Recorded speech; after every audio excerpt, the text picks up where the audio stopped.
우리 예수님 부활하셨습니다. 사망에 쏘는 것을 이기시고 다시금 살아나셨습니다. 자, 그런데 우리 예수 그리스도께서 부활하신 이후에 바로 하늘나라로 승천하시지 아니하시고 여러 날 이 땅 가운데 머무셨습니다. 40일 동안 더 머무신 거예요. 저는 그런 생각이 들었습니다. 나 같으면 빨리 하늘나라로 승천할 텐데 이 땅에서 얼마나 많은 어려움을, 고초를 겪으셨습니까? 특별히 자신의 민족에게, 영적 지도자들이라고 하는 그들에게. 그런가 하면 제자들은 또 뿔뿔이 흩어졌으니 그 마음이 얼마나 힘들었겠습니까?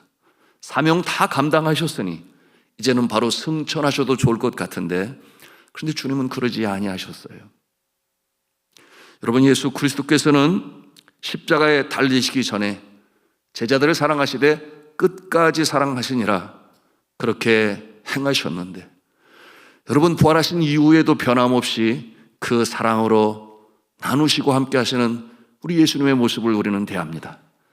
여러분, 우리 주님은 임마누엘도 지금도 우리를 사랑하시고 또한 가장 선한 길로 인도하시는 좋으신 주님이신 줄로 믿으시기를 바랍니다. 자, 부활하신 후에 성경에만 11번 예수님께서 나타나셨어요. 그러니 성경에 기록되지 않은 모습을 생각해 본다면 더 많은 시간을 제자들과 함께 하셨으리라 우리가 생각해 볼 수 있습니다. 두려움과 의기소침, 부끄러움과 자책감에 사로잡혀 있는 이 제자들에게 다시금 나타나셔서 찾아오시고 격려하시고 위로하시고 그리고 당부하십니다.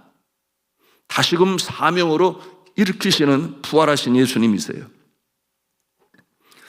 부활하신 주님께서는 그들에게 말씀하시는 것입니다. 너희도 부활하라. 다시금 신앙으로 부활하라. 다시금 믿음으로 일어서라. 너희의 죽은 신앙이 다시금 살아나야 한다. 내가 성령으로 너희를 돕겠다. 그러므로 일어서라. 그렇게 새롭게 하시는 것입니다. 여러분, 예수 그리스도께서는 무엇을, 어떤 면을 다시금 부활시키신 것일까요? 오늘의 말씀을 통해서 함께 나누고자 하는 것입니다. 그것은 첫째로 우리 같이 함성으로 하겠습니다. 죽은 신앙을 부활시키셨습니다. 그렇습니다. 제자들은 그 신앙이 두려움으로 죽었어요. 예수 그리스도께서 그처럼 십자가에 달려 돌아가시니 그들의 신앙도 따라서 죽었습니다. 그런데 이제 다시금 일어나야 되는 거예요.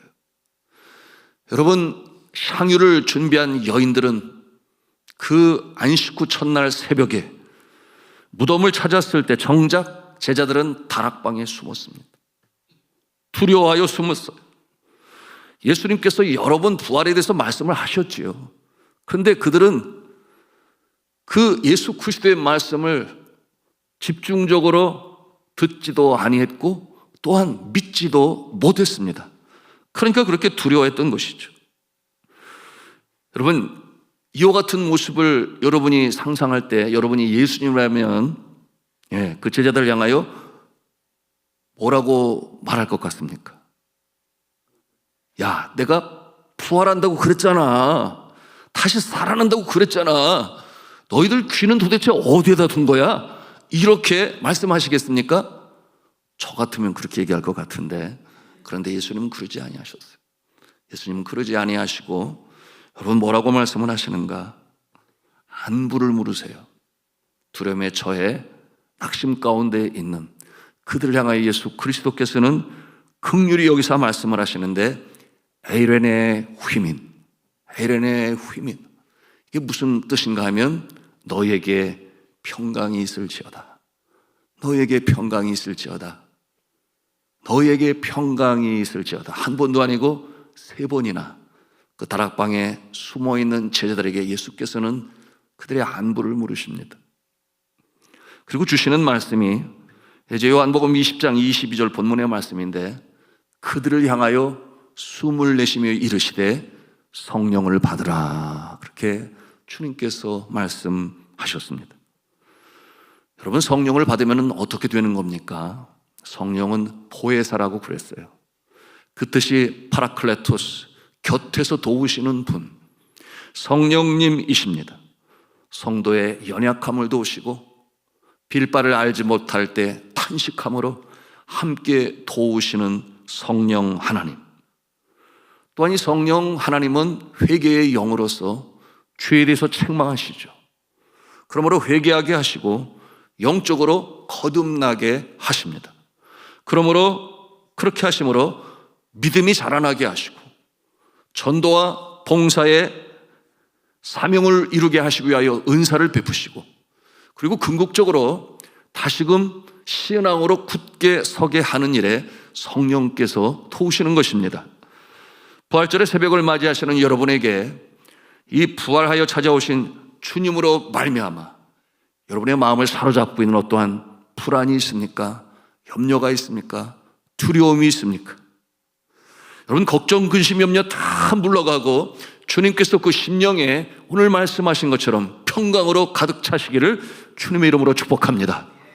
그러므로 성령 충만을 받으시고 다시금 신앙으로 부활하셔서 다시금 주님의 사역을 이루어나가시는 주 안의 성도님들 다 되시기를 주님의 이름으로 축복합니다.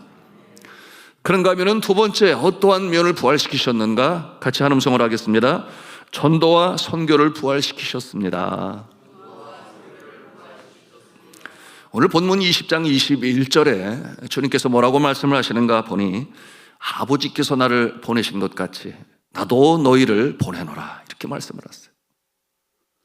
천상에 계실 때 성부 하나님께서 성자 예수님 이 땅에 보내실 때 어떠한 모습으로 보내셨습니까?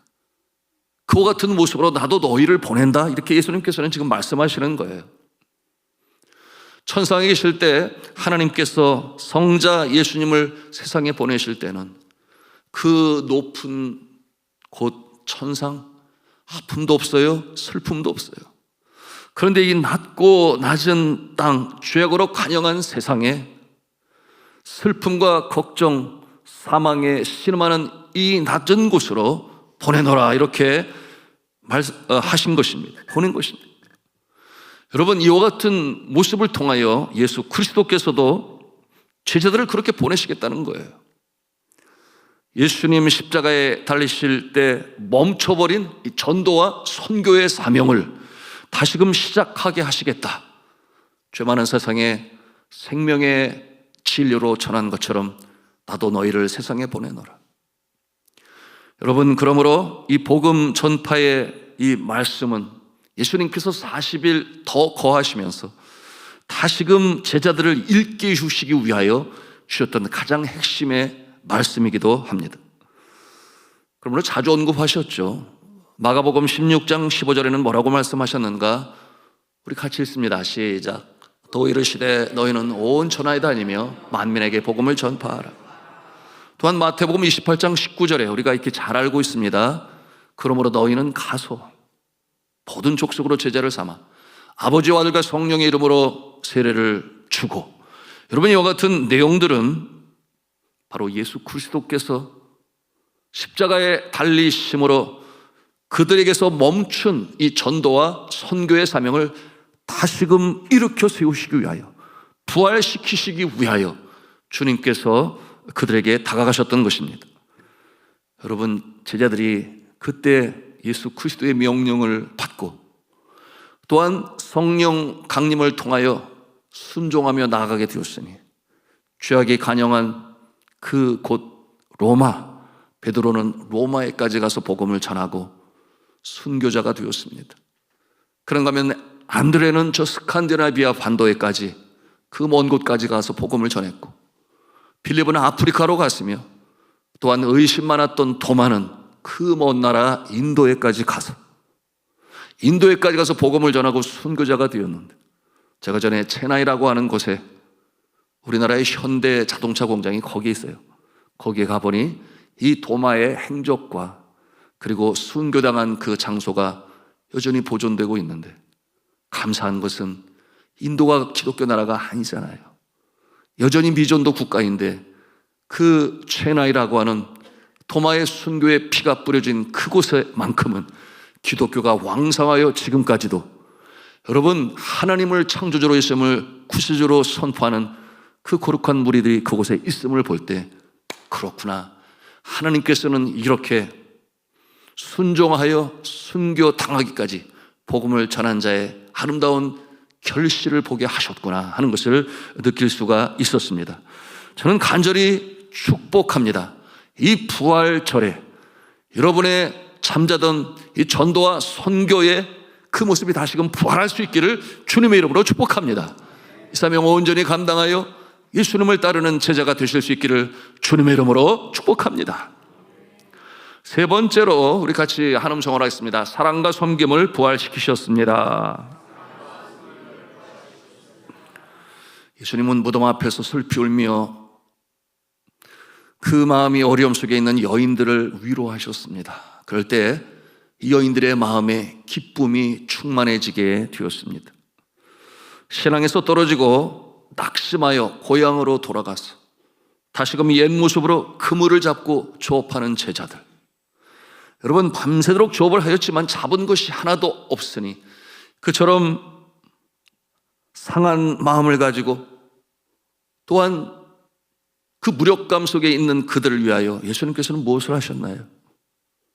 예수님께서는 그들을 위하여 그 새벽오기를 기다리셨고, 그러므로 불을 지피고 조반을 지어서 그들을 먹이셨습니다.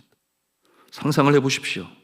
아직 새벽인데 자신을 배반하고 도망친, 그리고 그처럼 사랑으로 가르쳤지만 정작 예수님의 죽음 앞에 그들도 무너지고, 그리고 낙심천만하여 그렇게 밤새도록 조업을 하였으나 아무것도 얻지 못한 그들을 바라보시는 예수님, 여러분 그 예수 그리스도께서는 그처럼 그들을 기다리시며 모닥불을 지피고 조반을 만드셔서 여러분 그들을 먹이시니 그 사랑, 여러분 그 섬김 앞에 감동을 받지 않을 자가 누가 있겠습니까? 예수님은 이처럼 다시금 사랑으로 섬김으로 그 본을 보이심으로 말미암아 여러분 이 낙심천만한 이 제자들 다시금 사랑과 섬김으로 부활시키시고자 하셨던 것입니다. 예수께서 제자들의 발을 씻기실 때 베드로는 이해가 되지 않았어요. 그러므로 주와 선생님이 되어 어찌 나의 발을 씻기시나이까? 그럴 수는 없나이다. 근데 예수 그리스도께서 뭐라고 그러십니까? 내가 지금은 알지 못하지만은 이후에는 알리라. 여러분 나중에 알게 된 것이 무엇이겠습니까? 바로 끝이 없는 한이 없는 인류를 향한 사랑, 제자들을 향한 사랑, 죽기까지 사랑하신 그것을 내가 나중에는 알게 되리라. 그러므로 너희도 서로 사랑하라. 여러분 그것을 피로써 나중에 알게 되지 않습니까? 여러분 그들이 나중에 깨달아 알게 된 것이 바로 예수님의 사랑이었습니다. 십자가의 사랑, 그 헌신적인 사랑, 배반하고 좌절하고 낙심하여 믿음에서 떨어졌어도 주님은 다시 찾아오시고 다시 사랑으로 그들을 대하실 때 여러분 베드로의 마음에는 울컥울컥 감동이 일었습니다. 그러니 주님과 대면할 때 주님이 말씀하셨죠. 요한의 아들 시몬아, 내가 이 사람들보다 더 나를 사랑하느냐? 주여, 내가 주를 사랑하시는 줄을 주께서 하시나이다. 그러면 내 양을 먹이라. 그리고 예수님께서 똑같은 질문으로 또다시 물으세요. 요한의 아들 시몬아, 내가 나를 정말 사랑하느냐? 그때 베드로가 또 답을 합니다.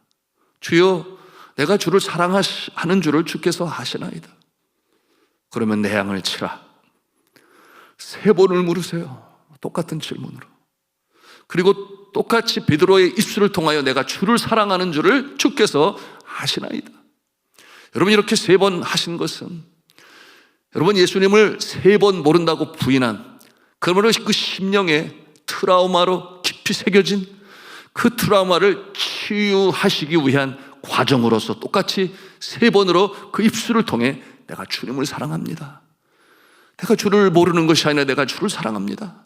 주를 사랑합니다. 주를 사랑합니다. 여러분 예수 그리스도께서는 그 아픔을 치유하시고 트라우마를 날려버리시니, 여러분 그 사랑과 섬김으로 다시금 일으켜 세우시는 예수님, 그러므로 베드로는 다시금 일어날 수 있었고, 여러분 놀라운 주의 사역을 이루어 나갈 수가 있었던 것입니다. 우리가 이와 같은 모습을 보면서 우리도 그래야 하지 않겠습니까? 지난날의 과거로 인한 죄책감으로 마치 채증이 있는 것처럼 가슴이 답답함을 느끼고 한숨이 자꾸 나오고, 여러분 우리 부활하신 주님은 다시금 찾아오셔서 사랑으로 치료하십니다. 여러분의 심령의 모든 불안과 염려, 걱정, 근심, 두려움 다 없애십니다. 여러분 이와 같은 모습, 부활의 능력으로 우리도 다시금 일어나서 어둠의 세력을 다 물리쳐내고 여러분 빛 가운데 나아가실 수 있기를 주님의 이름으로 축복합니다. 여러분 주께서 도우시죠. 그러므로 여러분의 가정에는 다시금 평안이 깃들고, 여러분의 일터와 사업장에는 형통함의 역사가 있으며, 또한 주신 사명에는 능력의 역사가 나타날 수 있기를 주님의 이름으로 축원합니다. 과거 구한말 우리나라에 와서 선교 사역을 감당한 선교사님 중에 43년을 평양과 서울에서 의료 선교사로 활동한 로제타 홀이라고 하는 여성 선교사님이 계십니다. 젊은 시절에 남편을 여의고 한국에 와서 선교사로 오셨는데, 그런가 하면은 또한 딸을 양화진에 묻었습니다. 그리고 자신의 평생을 이 땅에 우리 민족을 위하여 평생을 헌신하며 섬겼습니다. 로제타 홀 선교사님이 전염병으로 인하여 남편을 여의고 이제 맞이하는 고난주간 그리고 부활절, 나중에 발견되었어요. 이 로제타 홀 선교사님이 어떠한 기도를 드렸는지 그 기도의 내용을 여러분과 나누고자 합니다. 진정한 고난의 의미와 부활의 뜻을 그 기도문 가운데 볼 수 있기 때문이죠. 내용이 이러합니다. 주님, 남편 윌리엄을 먼저 보내고 혼자 남겨진 고난주간입니다. 조선의 어두운 밤하늘을 보며 기도합니다. 주님, 당신은 무덤 속에서 사흘을 계셨지만 결국 돌문을 열고 나오셨지요. 저도 이 슬픔의 돌문을 열고 일어나겠습니다. 남편이 사랑했던 평양의 가난한 이들을 위해 제 남은 생을 향유옥합처럼 깨뜨려 붓겠습니다. 십자가 뒤에 반드시 부활이 있음을 제 삶으로 이 조선 여인들에게 보여주고 싶습니다. 예수님의 부활은 그녀를 남편과 이어 어린 딸을 양화진에 묻고 그 극한 슬픔 가운데 있을 때 다시금 일어나게 해 주었습니다. 그러므로 부활의 능력으로 이 평생을 이 땅의 여인들을 위한 어머니로 그렇게 섬겼고, 남편과 그 딸이 묻힌 양화진에 자신의 죽음 또한 묻히게 하였습니다. 여러분, 부활의 능력은 이와 같은 것입니다. 그는 미국의 200대 여성, 영원히 그 이름을 잊히지 않는 존경받는 여인의 모습으로도 인정받게 되었습니다. 여러분, 부활의 능력은 그러한 것입니다. 우리가 전부 한 음성으로 하기를 바라는데요, 예수님의 부활은 우리 모두의 부활입니다. 아멘입니다. 네, 이제 말씀을 맺고자 하는데요, 우리는 사순절과 고난주간을 통과하고 이제 영광스러운 부활절의 새벽 첫 시간을 주님 앞에 드리고 있습니다. 사순절을 통과하며 고난주간을 보내는 동안 주님 앞에 깊은 회개도 했습니다. 이제 주님과 더불어 우리는 부활해야 하겠습니다. 어떠한 부활을 이루어야 하겠습니까? 첫째는 신앙의 부활이 있어야 한다. 둘째는 전도와 선교의 부활이 있어야 한다. 셋째는 사랑과 섬김의 부활이 있어야 한다. 여러분, 이와 같은 마음을 가지고 우리는 씨앗을 뿌려야 하겠습니다. 어떠한 씨앗이겠습니까? 사랑의 씨앗이요, 전도의 씨앗이요, 또한 사랑과 봉사의 씨앗이겠죠. 때로는 눈물을 흘리며 뿌릴 때도 있지만 그 모습이 바로 예수님의 모습이라면 우리는 다시금 기쁨으로 단을 거두는 날도 올 줄로 믿으시기를 바랍니다. 이것이 부활하신 주님과 더불어 부활한 성도의 모습인 것이니 이와 같은 모습으로 부활한 신앙인의 모습으로 전진하며 승리의 찬가를 부르시며 나아가시는 주의 사랑하는 성도님들이 다 되시기를 주님의 이름으로 축원합니다. 축원합니다. 축원합니다.